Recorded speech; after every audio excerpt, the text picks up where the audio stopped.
Hi, my name's Jason from SCIA's Peer and Family Support Team, and I'm going to show you things to consider when pushing up a ramp.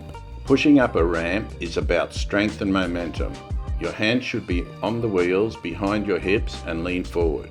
If you need extra grip when you are wheeling up a hill, consider using gloves to help you. You can get fingerless gloves sold in sports stores for lifting weights, or gloves that just cover the palms of your hands. Speeding up in the beginning will help you gather momentum for particularly steep hills. If you need to take a break, turn your wheelchair to the side and put on the brakes so you don't roll back down the hill. Rolling down a hill is just as important as rolling up a hill. If you practice doing wheel stands, you can pop your front wheels up and roll down the hill. And for those of you who don't feel confident about doing a wheel stand down the hill, you can roll down diagonally. If you want to know more about Spinal Cord Injuries Australia and our Peer and Family Support Team, head to scia.org.au.